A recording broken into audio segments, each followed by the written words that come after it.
नमस्कार साथियों, मैं वीरेंद्र शर्मा आरसीएम लीडर आपके सामने एक बड़ा ही महत्वपूर्ण विषय लेकर के आया हूँ, जो अपनी चाय होती है।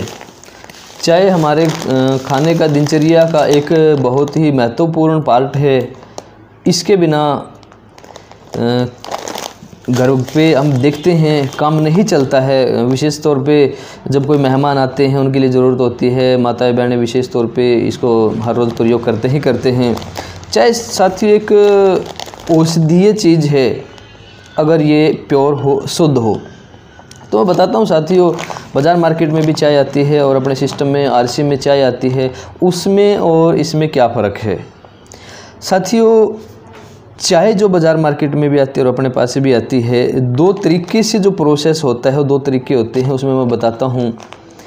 पत्ती से जब दाने में परिवर्तित होती है चाय, तो उसको गर्म रोल से गुजारा जाता है। एक चमड़े का रोल होता है एक प्रक्रिया में, और दूसरी प्रक्रिया में हम कह सकते हैं आपका कोयले का रोल होता है। साथियों, अधिकतर चाय जो बाज़ार मार्केट में आ रही हैं वो आपके चमड़े के रोल से बनी हुई चाय आती हैं, जिसके कारण जब गर्म रोल से उसको गुजारा जाता है तो चमड़े के कुछ अंश, कुछ गुण उसके अंदर आते हैं। वो इस वजह से बनाते हैं साथियों, क्योंकि उसमें लागत, उसमें कॉस्टिंग बहुत कम आती है।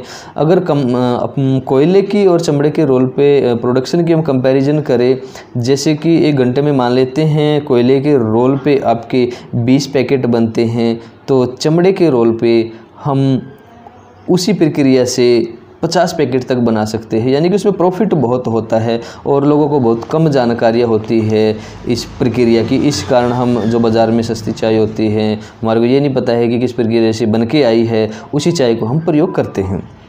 तो साथियों, चमड़े के गुण वाली जो चाय हम प्रयोग करते हैं, चमड़ा डाइजेस्टेबल नहीं होता है, हजम नहीं होता है। इसी कारण हमारे को कई बार चमड़े की चाय पीने से मुंह में कड़वापन होता है, बदहजमी, जलन वगैरह हो जाती है, गैस बनती है, लोगों को एसिडिटी वगैरह बनती है चाय की वजह से। ये चाय की वजह से नहीं बनती साथियों, ये बनती है उसमें चमड़े के समावेश की वजह से। ये तो प्रक्रिया की बात रही। और जो बाज़ार मार्केट में और दूसरी तरीके की बहुत सारी मिलावटें और भी होती हैं। पहले चाय का रस निकाल लिया जाता है उबाल करके, फिर जो चाय का दाना जो बचता है उसमें कलर या डाई करके वो हमारे तक पहुंचाया जाता है।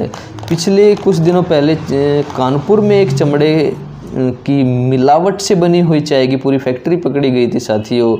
और ये चाय जो बाज़ार मार्केट में मिलती है अपने घरों तक पहुँचती है और बहुत कम लोग जान पाते हैं कि इसकी क्वालिटीज़ के बारे में।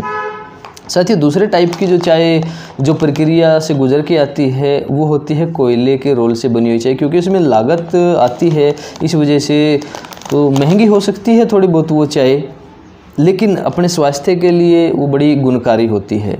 मैं बताता हूँ साथियों, अपने पास जो चाय है, ये जो कोयले का रोल होता है उससे रोल हो करके उसकी प्रक्रिया से गुजर करके ये चाय बनती है। और आप जानते हो कोयला एक तरीके की राख होती है और जो कि हमारे शरीर पर उसका कोई दुष्प्रभाव नहीं होता है। तो साथियों, इसमें बहुत सारे गुण हैं इस चाय में और बाज़ार वाली चाय में। आप फ़र्क देखोगे, क्वालिटीज़ में फ़र्क देखोगे। जैसे कि हम जानते हैं चाय में जैसे इंग्रेडिएंट लिखे होते हैं, बहुत सारी चाय लिखते नहीं हैं चाय में इंग्रेडिएंट। इस चाय के अंदर 100 ग्राम चाय के अंदर आपको कैलोरी 100 ग्राम मिलती है, जबकि हम देखते हैं बाज़ार मार्केट वाली चाय में 120, 140 या इससे ज़्यादा कैलोरी मिलती है।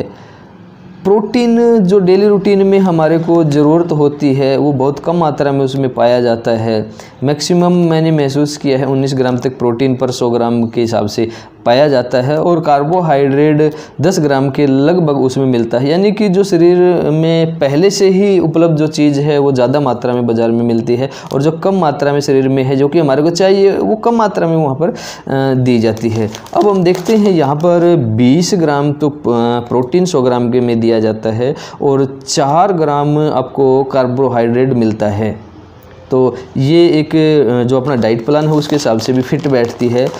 और इस चाय में और बाज़ार की चाय में आप क्वालिटी कैसे महसूस करते हैं, जैसे कि इसको बनाने के बाद या बाज़ार वाली चाय के बनाने के बाद अगर हम किसी कारण से उसको रख दें घंटा 2 घंटा, अगर बाज़ार वाली चाय को आप गर्म करके दोबारा पीओगे तो उसमें गैस एसिडिटी जैसी समस्याएं बनेगी और उसका रंग में और स्वाद में भी फ़र्क आ जाता है। साथियों, इस चाय के साथ ऐसा नहीं होता है। इसको आप 2 घंटे बाद भी अगर उबाल के पियोगे बनाने के बाद में, तो इसका स्वाद में, रंग में किसी तरह का कोई फ़र्क नहीं आता। कोई गैस एसिडिटी जैसी समस्याएं ये आपको नहीं बनाएगी। इस क्वालिटी की आपकी चाय है ये।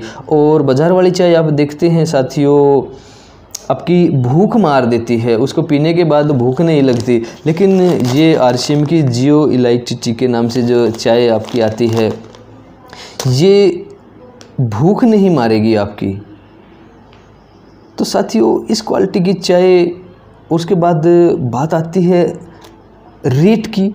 रेट में हम देखें तो बाज़ार मार्केट में 125 रुपये और उससे ऊपर की 250 ग्राम चाय आपको मिल जाती है, जो कि अच्छी क्वालिटीज़ की चाय होती हैं। लेकिन हम बात करें बिल्कुल मीडियम क्वालिटी की भी बात करते हैं। बहुत सारी चाय जो बाज़ार मार्केट में आती है अलग अलग ब्रांड्स की, 90-95 रुपये की आम आती है चाय। वो टाटा वगैरह की भी आती है, प्रीमियम गोल्ड वगैरह जो आती है 90-95 रुपये की आम आती है। उसी हिसाब से अगर हम इसकी क्वालिटीज़ के हिसाब से बात करें तो इसके रेट 125-150 रुपये के 250 ग्राम के हिसाब से भी अगर बोले हम तो मेरे ख्याल में ज़्यादा नहीं होंगे। लेकिन साथ ही ये एक डायरेक्ट सेलिंग का उत्पाद है, जिसके कारण से आपको ज़्यादा रेट नहीं इसके देने पड़ते हैं। इस पे एमआरपी ही 110 होता है। अगर आपने इसका डिस्काउंट कार्ड बनवाया है जो कि फ्री में बनता है, किसी भी नज़दीकी डिस्ट्रीब्यूटर साथी से आप संपर्क करके बनवा सकते हैं, उसके बाद ये आपको 88 रुपये की पड़ती है एट द स्पॉट। डिस्काउंट के साथ में आपको हर प्रोडक्ट इसका मिलता है। उसके बाद अलग से सब्सिडी वगैरह रहती है, वो अलग प्रोसेस होता है, वो बाद में किसी साथी से मिल करके आप पूछ सकते हो। तो इस टाइप से ये साथियों आपकी जेब पर भी और आपके स्वास्थ्य दोनों के अनुकूल ये चाय आपकी बनी है। तो मैं आशा करता हूँ कि इतनी सारी जानकारियों से आपने बड़ा फ़ायदा लिया होगा। ये जानकारियाँ कई सारे साथियों के पास में पहले से नहीं होगी और अपना स्वास्थ्य भी सही रखेंगे और आपके जेब पर भी ज़्यादा भारी नहीं पड़ेगी। और सभी साथी इसका एक बार प्रयोग करके ज़रूर देखेंगे और क्वालिटी ज़रूर महसूस करेंगे। बहुत बहुत धन्यवाद साथियों, आपने इतना गौर से सुना और समय दिया। धन्यवाद।